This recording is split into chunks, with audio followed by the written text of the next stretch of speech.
नमस्कार मित्रों, मैं सनी मौर्य आपके बीच लेकर के आ गया हूँ क्लास 12 का सेकेंड चैप्टर पोएट्री का an elementary school classroom in a slum written by Stephen Spender. So students, listen very carefully. Today I will tell every line very unique and easy way. Okay, so listen. Stephen Spender was an English poet and an essayist. He left University College, Oxford without taking a degree and went to Berlin in 1930. Stephen Spender was an English poet. यह एक अंग्रेजी के कवि थे. N इसेइस्ट और एक निबंधकार भी थे. ऐसे मीन्स निबंध, ऐसे से बना है एसेइस्ट. ठीक है. अब बताया जा रहा है कि he left University College Oxford without taking a degree. इन्होंने ऑक्सफोर्ड कॉलेज को छोड़ दिया. यूनिवर्सिटी जो था, यूनिवर्सिटी कॉलेज इन्होंने छोड़ा. Oxford without taking a degree, बिना डिग्री को लिए हुए. And went to Berlin in 1930, और 1930 में ये बर्लिन चले गए. Spender took a keen interest in politics and declared himself to be a socialist and pacifist. तो इन्होंने, जो स्पेंडर हैं, इन्होंने एक अधिक रुचि लिया राजनीति की चीज़ों में. एंड डिक्लेयर्ड हिमसेल्फ, और अपने आप को ये अनाउंस कर दिए, घोषित कर दिए, टू बी ए सोशलिस्ट, कि एक ये समाजशास्त्री हैं, समाजवादी व्यक्ति हैं, समाजशास्त्री हैं. एंड पेसिफिस्ट का मतलब होता है कि ये शांतिवादी विचार के थे, शांतिवादी चीज़ों में विचार रखते थे. Books by Spender include poems of dedication. यहाँ जो स्पेंडर जी हैं, इनकी जो किताबें हैं, जिन किताबों का इन्होंने संग्रह किया था, उसमें पोएम्स ऑफ डेडिकेशन है, the ease of being, the creative element, the struggle of the modern and an autobiography, world within world इन्होंने लिखा. Okay. In an elementary school classroom in a slum, यहाँ जो हम पढ़ने जा रहे हैं, एलिमेंट्री मिस होता है प्राइमरी स्कूल, तो क्लासरूम इन स्लम एक मलिन बस्ती में एक प्राथमिक विद्यालय का इन्होंने जिक्र किया है. ही हैज़ कंसंट्रेटेड, वह कंसंट्रेट किए हैं, चित्त एकाग्र कर रहे हैं, लोगों का एक मस्तिष्क को खींचने का प्रयास कर रहे हैं.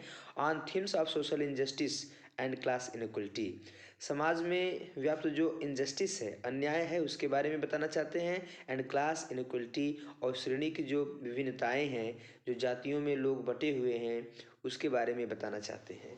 तो आइए देखते हैं, थोड़ा सा हम इसके बारे में देखते हैं अच्छे से. Dear students, it is a question for you. Have you ever visited or seen an elementary school in a slum? What does it look like? क्या आपने कभी विजिट किया है, क्या आपने कभी देखा है या भ्रमण करने गए हैं एन एलिमेंट्री स्कूल को किसी मलिन बस्ती में? What does it look like? ये किस समान दिखाई देता है? So it is a question for all the readers. What types of opinion you are you are taking for these types of school? So we have to discuss about these beautiful lines. First of all, I will tell you the central idea of this chapter. Okay, so listen very carefully. I will tell you the central idea. The central idea of this beautiful poem is Stephen Stephen Spender has presented a true picture of the life of the school children living in the slum of Triley's valleys of Australian Alpine province.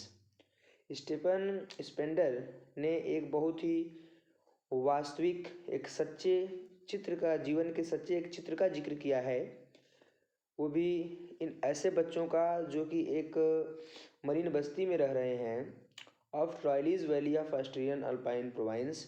और वहाँ पे ट्रायलीज valleys, जो कि Australia का सबसे beautiful valley है, वहाँ Australian प्रोवाइंस, alpine प्रोवाइंस. प्रोवाइंस का मतलब देखिए मित्रों, यहाँ प्रोवाइंस का मतलब इलाका, क्षेत्र होता है. तो उस इलाके का, वहाँ जैसे ट्रायलीज वैली की जो आकर्षक चीज़ें हैं उसकी तुलना की गई है. उसमें एक पिक्चर्स लगा हुआ है, जो एलिमेंट्री स्कूल है, तो ये तुलना किया गया है. लेकिन ट्रायलीज वैलीज जो आकर्षक चीज़ें हैं, there is no need to understand the actual beauty for the children. The children are so much annoyed and so much undernourished and they are not taking much interest. These pictures is no useful for these children. Actually, I am telling you. Okay, so the children are in a very miserable condition due to their poverty and illiteracy. तो कहा जा रहा है कि जो बच्चे हैं उनका जो दशा है ये बहुत ही माइजरेबल है, दयनीय है। किस कारण से दयनीय है?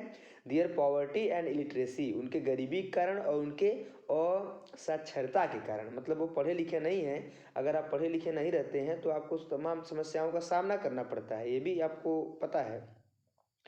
फिर इसमें दिया गया है, आगे देखते हैं, दिया गया है कि दे आर डिप्रेस्ड। अभी मैं आइडिया आपको सेंट्रल आइडिया बता रहा हूँ, इसको थोड़ा सुनिए, फिर आगे हम स्टोरी पे आते हैं, आपके पोएम पे। ओके, दे आर डिप्रेस्ड, ये बिल्कुल तनाव में हैं।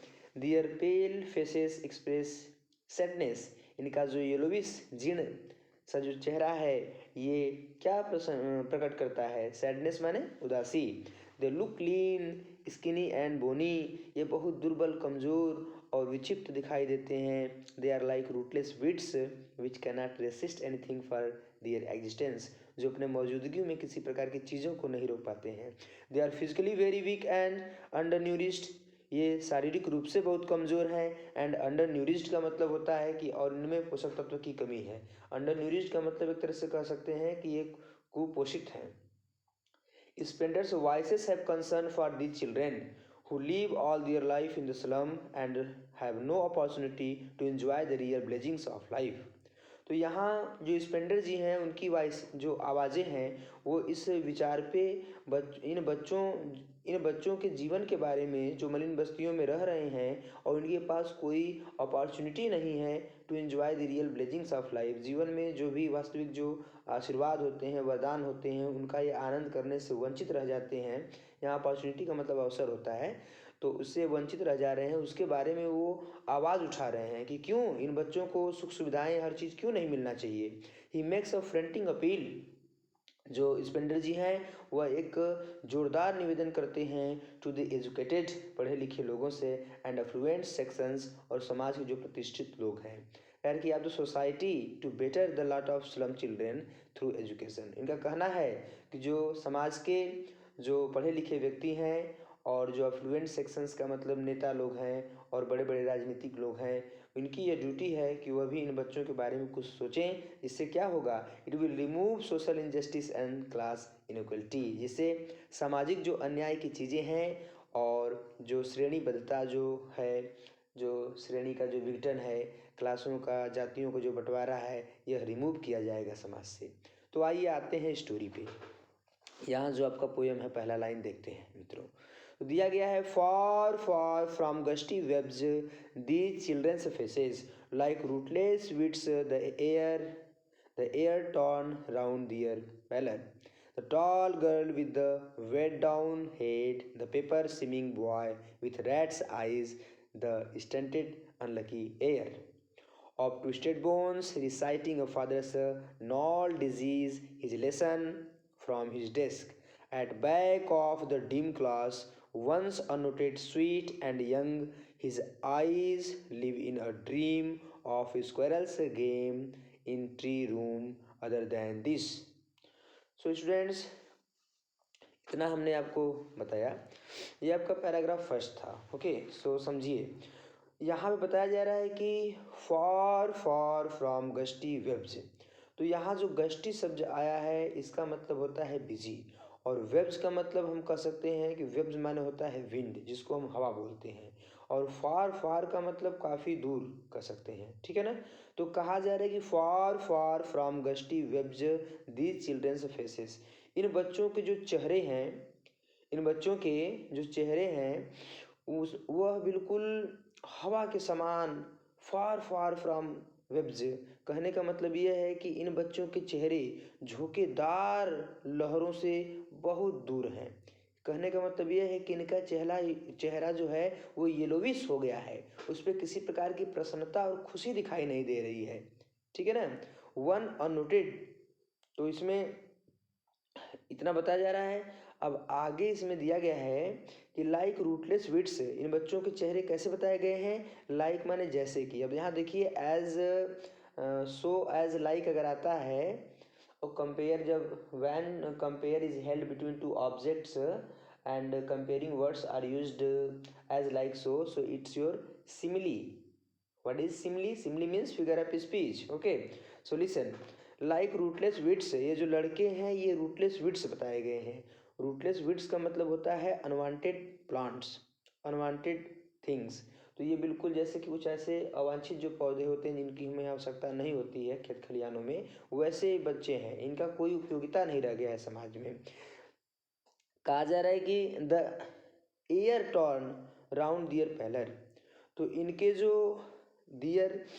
जो हेयर हैं, जो बाल हैं, वो टॉर्न है. टॉर्न का मतलब मत कहिए कि फटा पुराना, नहीं. टॉर्न का मतलब उबड़ खाबड़ बिगड़ा हुआ सा. इनके जो बाल हैं, ठीक है ना,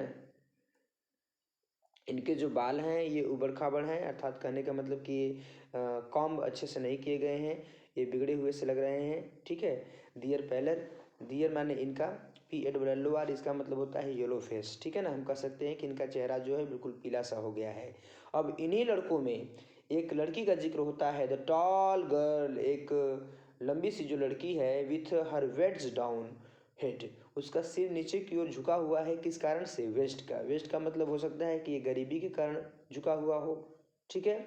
और पहला तो यहाँ पे जिक्र हो गया कि एक टाल गर्ल का, और दूसरा देखिए जिक्र हो रहा है द पेपर स्विमिंग बॉय, एक कागज के समान दुबला पतला लड़का है, विथ रेड्स आईज, जिसकी आंखें कैसी बताई गई? चूहों की तरह इसकी आंखें बताई गई हैं. क्यों बताई गई? क्योंकि चूहे जो होते हैं, they are trying to find out the food materials to eat, so that these little insects, these little things will fill their belly, ताकि ये अपने पेट को भर सकें. समझ रहे हैं ना. तो यहाँ पे दिया गया है कि जो पेपर के समान दुबला पतला लड़का है, उसकी जो आँखें हैं वो चूहों के समान बताई गई हैं. उसमें लालच दिखाया गया है, द स्टंटेड अनलकी एयर. और ये जो लड़का है ये बिल्कुल स्टंटेड है, स्टंटेड अनलकी एयर है. तो कहा जा रहा है कि ये ऐसा उत्तराधिकारी है, ये दुर्भाग्यपूर्ण उत्तराधिकारी है अपने परिवार का, जो स्टंटेड है. स्टंटेड का मतलब कि यह, इसे बहुत सारी चीज़ें नहीं मिल पाई हैं. ठीक है ना, जिन चीज़ों को इसको मिलना चाहिए था वो चीज़ें इसको मिली नहीं हैं. अब यहाँ पे दिया गया है कि अनलकी एयर ये कैसा उत्तराधिकारी है अपने परिवार का? तो ये दुर्भाग्यपूर्ण एक उत्तराधिकारी है ऑफ ट्विस्टेड बोन्स, जिसको क्या मिला है? ट्विस्टेड. ट्विस्टेड माने देखो कसा हुआ भी होता है, मुड़ा हुआ सा भी होता है. ऑफ ट्विस्टेड बोन्स, जिसकी हड्डियाँ जो हैं बिल्कुल ट्विस्टेड हैं. ट्विस्टेड का मतलब मुड़ी हुई सी हैं. रिसाइटिंग अ फादर्स नॉल डिजीज, ये जो लड़का है यह अपने पिता के गठिया की बीमारी, ठीक है ना, का उच्चारण कर रहा है. रिसाइटिंग माने उच्चारण करना. ठीक है. तो गठिया की बीमारी का उच्चारण कर रहा है. अब इतना हम एक बार समझ लेते हैं. In this in this in this beautiful lines the poet Stephen Spender wants to say that the children, they are looked very sad and very yellowish condition. The reason is that these children are unimportant for everybody, and people are not taking interest in these children, and these children have no comb in their hairs, as well as their faces looks like very yellowish. And there was a tall girl who is thinking something deeply, and she bowed her head down because of the poverty. And second boy explained here, the paper swimming boy. And this boy this boy is also very much thin, very thinner than other children. And this boy is paper swimming boy. The reason why the writer says paper swimming boy, actually this boy was really very thinner than others. And the means to say, it means to say that the boy is not getting proper food materials to eat, so he became thinner and thinner. Understand? And the third boy is described here. He was unlucky heir in his family, and he got the twisted bones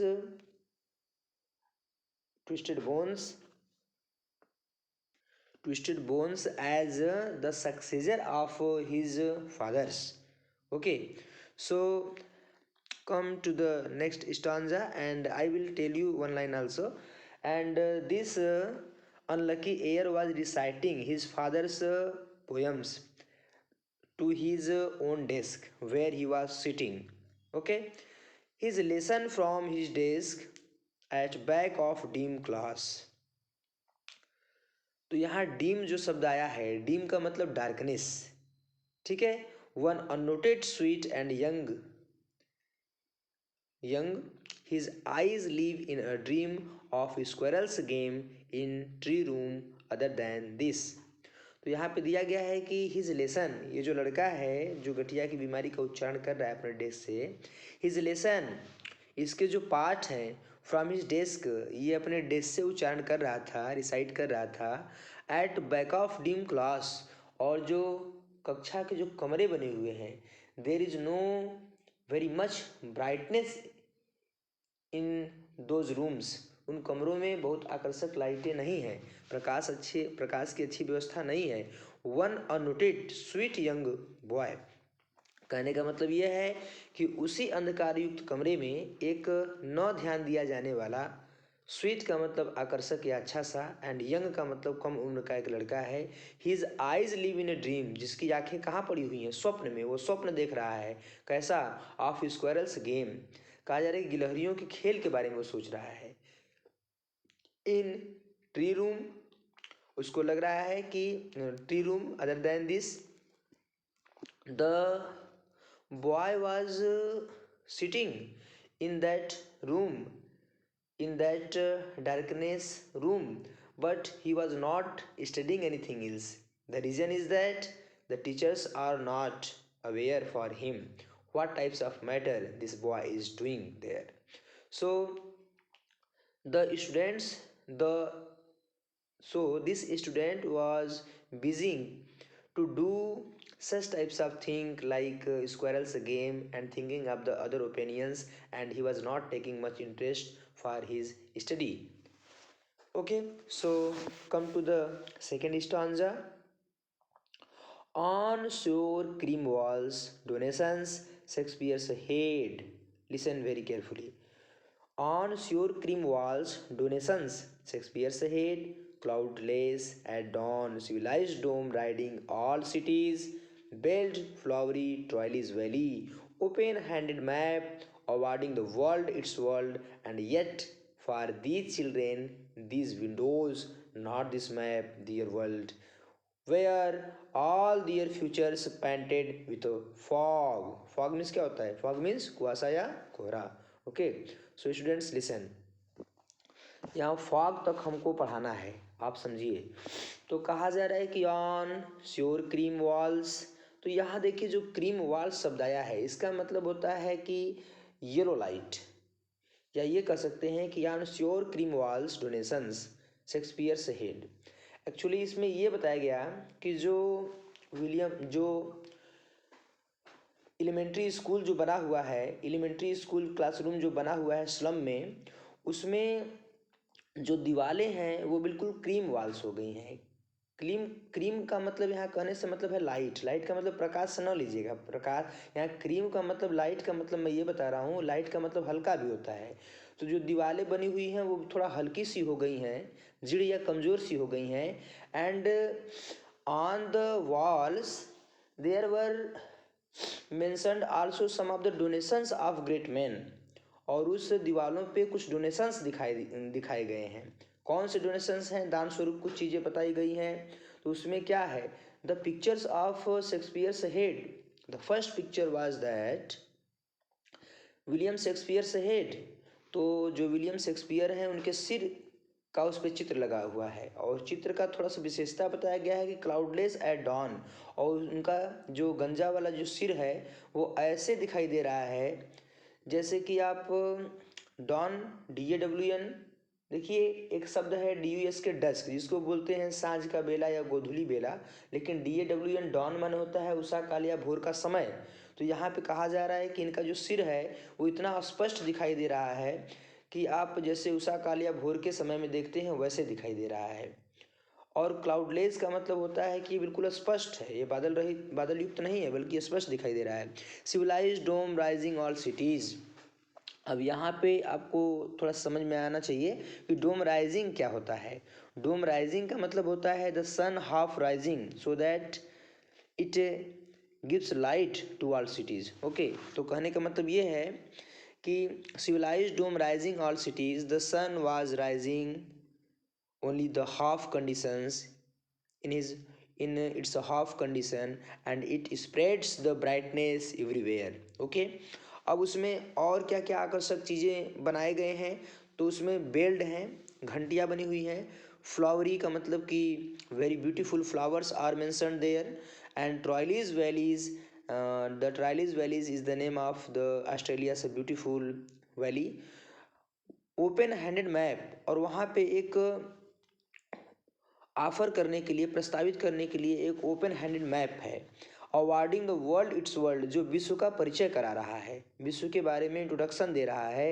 and yet, और तो भी, for these children, ये जो बच्चे हैं, these windows not this map their world. कहा जा रहा है कि इन बच्चों के लिए ये जो ट्रायलीज वैलीज बनी हुई हैं, घंटियाँ बनी हुई हैं, आकर्षक जो फूल बने हुए हैं, और सूर्य जो निकल कर के रोशनी बिखेर रहा है, जो डोनेशंस दिए गए हैं, इसका कोई पैमाना नहीं है इन बच्चों के लिए। इन बच्चों के लिए इसका कोई पैमाना नहीं है। कारण ये है कि children this windows not this map, इन बच्चों के लिए ये जो खिड़की के बाहर की दुनिया है, ये इन बच्चों के लिए सब कुछ है, ये मैप कुछ नहीं है। दियर वर्ल्ड, इनका विश्व क्या है, खिड़की से बाहर की दुनिया। बाहर की दुनिया का मतलब इनका एक्चुअल जो वर्ल्ड है, वो इनकी दुनिया है। ये आकर्षक चीज़ें उनको कुछ नहीं कर सकते हैं, उनमें कोई बदलाव नहीं ला सकते हैं। ठीक है, where all their futures painted with a fog.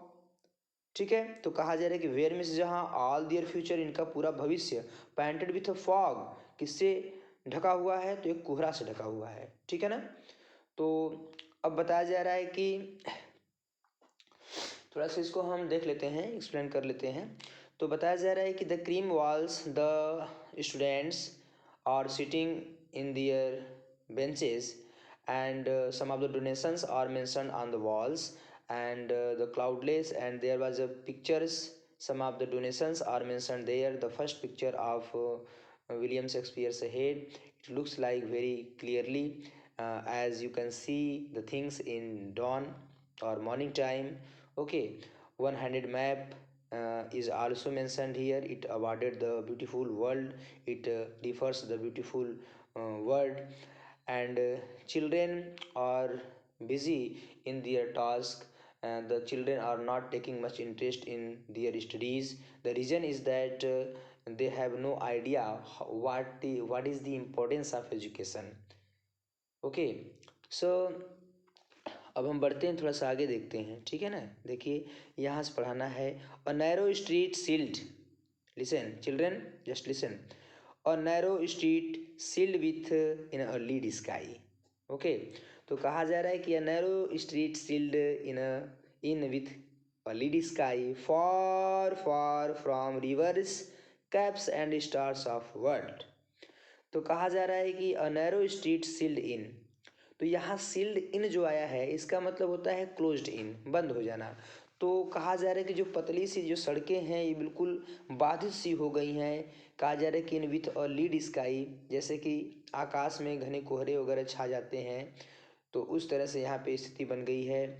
Far far from reverse, और इन बच्चों के यहाँ से जो नदियाँ हैं वो काफ़ी दूर हैं। और बताया जा रहा है कि कैप्स का मतलब यहाँ अंतरीक वगैरह बोला जाता है। ठीक है ना, अंतरीप का मतलब नदियों की जलधाराओं से ही लिया जाता है। एंड स्टार्स ऑफ वर्ल्ड, और ये जो बच्चे हैं, इनके प्रति लोग वादा करते हैं कि ये कर दिया जाएगा आप लोगों के उत्थान के लिए, आप लोगों के लिए ये, लेकिन ऐसा कुछ होता नहीं है। The peoples are giving only false promises and they are not aware for their duties, so children's conditions became very worse day after day. Okay, so come to the next stanza. Surely Shakespeare is wicked. अब यहाँ बच्चों का विचार देखिए क्या है। बच्चे कह रहे हैं कि निश्चित रूप से शेक्सपियर इज विकेड विक्ड, जो शेक्सपियर विलियम शेक्सपियर हैं यह एक दुष्ट आदमी है उनके लिए। The map a bad example, और जो नक्शा बना हुआ है यह बेकार सा एग्जाम्पल है। विथ शिप्स एंड सन, इसमें जहाज़ों का जिक्र है। Sun and love tempting them to steal, ये बच्चे जब इन चीज़ों को देखते हैं, सूर्य को देखते हैं, जहाज़ों को देखते हैं, तो ये बिल्कुल आकर्षित होते हैं क्या करने के लिए, चोरी करने के लिए। इनमें एक उत्पन्न होता है एक लालसा, एक इच्छा, ठीक है ना। For lives that slyly turn their cramped holes, तो यहाँ जो SLY है इसका मतलब सेक्रेटली कह सकते हैं। ये जो बच्चे जो रह रहे हैं ये गुप्त तरीके से ये अपने क्रैम्ड होल्स में रह रहे हैं। ये जो तंग होल्स है, इनके जो कमरे बने हुए हैं ये बिल्कुल तंग गलियां हैं, तंग घर हैं इनके। कहा कि from fog to endless night, और इनकी रातें कैसी हैं, तो कहा जा रहा है कोहरों के समान इंडलेस हो गई हैं। इनकी रातें ऐसी बन गई हैं जो ख़त्म होने का नाम नहीं ले रही हैं। ऑन दियर स्लैब हीप, और इनका जो स्लैब हिप है, हिप का मतलब देखिए ढेर होता है, तो यहाँ पे स्लैग जो दिया गया है, स्लैग हिप का मतलब होता है विक पाइल, मतलब ढेर कर सकते हैं। ये जो लड़के हैं ढेर के समान पड़े हुए हैं। दीज चिल्ड्रेन वियर स्किन्स, कितना अच्छा बात दिया है, समझिए इसको। कहा जा रहा है कि दीज चिल्ड्रेन वियर स्किन्स, ये लड़के ऐसे लग रहे हैं कि ये चमड़े को पहने हुए हैं। प्यूब्ड थ्रू बाई बोन्स, और नीच चमड़ों में से हड्डियां झाँक रही हैं। And spectacles of steel with मेंडेड glass, और ये ऐसे चश्मे लगाए हुए हैं जो रिपेयर किए गए हैं, मेंडेड किए गए हैं, बनाए गए हैं। Like bottles of bits one stone, जिस तरह से इनकी स्थिति है जैसे कि कोई बॉटल हो, शीशे का बॉटल, बिट्स वन स्टोन, जैसे पत्थर पे गिरता है तो चटक जाता है, टुकड़ों टुकड़ों में हो जाता है, वैसे ये बच्चे अपने चश्मों को जोड़ जोड़ के पहने हुए हैं। All of their time and space are foggy slum, और इनका जो पूरा समय है और जो भी ये अपना कार्य व्यवसाय जो भी कुछ कर रहे हैं, जो भी इनकी सिलसिला और दिनचर्या है, फॉगी स्लम, वह उस स्लम में एक कुहासे के समान हो गया है। सो ब्लॉड दियर मैप्स, और इसलिए blot their maps with slums as big as doom, और ये जो बताया जा रहा है कि ये जो मैप में जो आकर्षक चीज़ें दी गई हैं, लेकिन ये स्लम में रहने वाले जो बच्चे हैं, कहा जा रहा है कि as big as doom, doom का मतलब यहाँ होता है टू लिव लाइक डेथ। ये डूम का मतलब एक तरह से डेथ बोल सकते हैं। तो बताया जा रहा है कि ये जो बिल्कुल फॉगी स्लम है जहाँ पे रहना बिल्कुल तंग सा हो गया है, तो बताया जा रहा है कि ये जो बड़े बच्चे हैं, ठीक है ना, ये जो वहाँ जो रहने वाले बच्चे हैं उन वहाँ रहना एक मृत्यु के समान हो गया है। उनका दम वहाँ पे घुट रहा है, फिर भी वो रहने के लिए बाध्य हैं। तो आते हैं लास्ट लाइन पे बच्चों। तो यहाँ पे देखिए लास्ट लाइन आपका, ये पूरी स्टोरी आपकी पोएम समाप्त हो रहा है। Unless governor inspector visitor this map becomes their window, and these windows that shut upon their lives like catacombs. Okay, so children that shut upon their lives like catacombs, यहाँ जो catacombs शब्द आया है इसका मतलब होता है कब्र, ठीक है ना, जिसको ग्रेव बोलते हैं। GRAVE, ग्रेव माने कब्र होता है। लेकिन आपको पता होना चाहिए, कंट्री चर्चयार्ड का एक लेसन आपने पढ़ा होगा क्लास 11 में जो कि बदल गया है, उसका मतलब कब्रिस्तान होता है, और सिलेमेटरी माने भी कब्रिस्तान होता है, ठीक है। तो आइए देखते हैं। गवर्नर अनलेस, यहाँ तक कि गवर्नर इंस्पेक्टर विजिटर, इन लोग, ये जो तीन लोगों का नाम लिया गया है, governor inspector visitor, this map becomes their windows, ये जो मैप है यही इनके लिए इनकी दुनिया है। एंड दीज विंडोज़, और ये जो विंडो के बाहर का जो दुनिया है यही बच्चों की दुनिया है। That shut upon their lives like catacombs, और ये सब चीज़ें इनकी जो दुनिया है, ये सब चीज़ें एकदम बाधित कर दी हैं इनको, दुनिया को। और ये बिल्कुल कैसे दिखाई दे रहे हैं, तो कहा जा रहा है कि that shut upon their lives, ये इनके जीवन को बाधित करके रख दिए हैं लाइक कैटाकॉम्स, जैसे कि कब्र होता है, ठीक है ना। दोस्तों आगे बढ़ते हैं। दिया गया है कि break break O break open till they break the town, and show the children to green fields, and make their world run azure on gold sands, and let their tongues run naked into books, the white and green leaves open history theirs, whose language is the sun. So students just listen. Break, oh break, open till they break the town. तो यहाँ पे क्या होता है कि जो राज्यपाल हैं, दरोगा हैं, आगंतुक व्यक्ति जो हैं, ठीक है ना, तो उनके बारे में ये बताया जा रहा है। तो यहाँ देखिए क्या होता है कि इसमें एक बात कहा जा रहा है कि break open till they break the town, तो तोड़ दो, खत्म करिए, नष्ट करिए। कहा जा रहा है कि और बोला जा रहा है कि एंड शो द चिल्ड्रेन, और इन बच्चों को दिखाइए द ग्रीन फील्ड्स, हरे भरे क्षेत्र, हरे भरे मैदान को इन बच्चों को दिखाओ। And make their world run azure, इससे क्या करें, कहा जा रहा है कि जिनसे उनका संसार स्वर्णिम बन सके, सोने जैसा इनका संसार बन सके, ठीक है ना। कहा जा रहा है कि run azure on gold Sands, और ये जो लड़के हैं ये बालू की रेत पर भी आगे बढ़ने का काम कर सकें, ठीक है। एंड लेट दियर टोंग्स, और कहा जा रहा है कि टू, इन बच्चों को क्या करिए, कहा जा रहा है कि run azure on gold sands and let their tongues. तो यहाँ पे the writer means to say that you have to show this, you have to, यहाँ जो गोल्ड सैंड्स आया है ना, it refers freedom, loyalty and wisdom, okay. So इन बच्चों को आज़ादी के बारे में बताइए, लॉयल्टी मीन्स निष्ठा के बारे में बताइए, विजडम माने बुद्धिमत्ता के बारे में बताइए। यहाँ ये गोल्ड सैंड्स कहने का मतलब ये है, ठीक है। Run naked into books the white and green leaves open, तो कहा जा रहा है कि इन बच्चों को दिखाइए कि इनकी जो किताबें हैं ये सफ़ेद कोरे पन्ने नहीं हैं, एंड ग्रीन लिव्स ओपन, और इनके लिए हरा भरा ये जो नेचर है इनका, इनसे परिचय कराइए। हिस्ट्री दियर्स, इतिहास उनका है, हुज लैंग्वेज इज़ द सन, जिनकी भाषाएं सूर्य के समान तगड़ी हैं। कहने का मतलब ये है कि हु बर्न्स लाइक सन, जो लोग सूर्य के समान जलते हैं, people knew only this people, some people will die soon but lots of people will remember only those persons whose language is bold, whose act is very fair and decently, okay।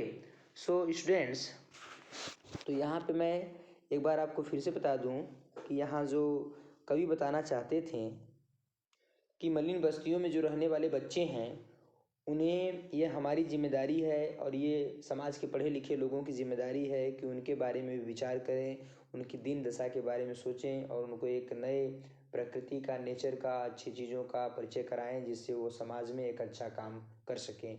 आपने सुना होगा, no country can progress without good citizen, कोई देश अच्छे नागरिकों के बिना विकास नहीं कर सकता। तो बच्चे ही हैं जो भारत के भविष्य हैं, ठीक है ना, युवा शक्ति ही सब कुछ है। तो इन सब बातों का ध्यान रखते हुए हम इस चैप्टर को अब क्लोज करते हैं, ठीक है। आपको समझ में आया होगा, इसको एक बार सुनिएगा अच्छे से, हिंदी वगैरह आप पढ़िए, और एक लाइन आप जरूर याद रखिए, जैसे इसको दिमाग में बैठाए रहिए कि क्वेश्चंस वगैरह जो देगा तो उसका हिंदी आइडियाज़ आप सोचिए, ठीक है ना, और इसको ट्रांसलेट करके लिखने का प्रयास करिए, आप बहुत ही अच्छे मार्क्स पाएंगे। Okay, thank you so much.